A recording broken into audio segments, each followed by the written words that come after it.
இட்லியோ தோசையோ எங்களால் செய்ய முடியாது. இங்கே அதிகமான பேர் செய்து விற்பனை செய்து கொண்டிருக்கிறார்கள். அதோட போட்டி போட முடியாது.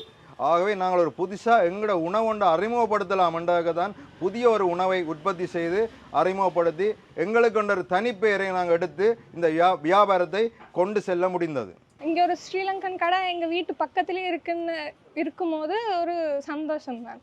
ஏன்னா இங்கே எல்லாமே டேஸ்ட் பண்ணலாம். சென்னைக்கு எல்லா ஃபுட்ஸுமே வந்துருச்சு. ஆனால் ஒரு சிலோன் பான் கேள்விப்பட்டால் ஒரு சந்தோஷம் இருக்குது.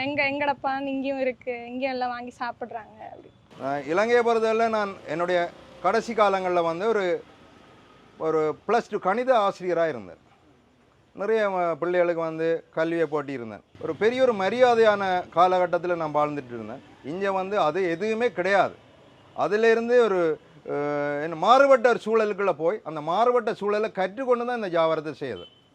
இந்த மாறுபட்ட சூழலை கற்றுக்கொள்றதுக்கு எனக்கு ரொம்ப மன வலிமை எனக்கு தேவைப்பட்டது. இலங்கை தமிழர்களை யார் வந்தாலும் நம்ம சப்போர்ட் பண்ணுவோம். இலங்கை தமிழர்னு கிடையாது, யார் வந்தாலும் நம்ம சப்போர்ட் பண்ணுவோம்.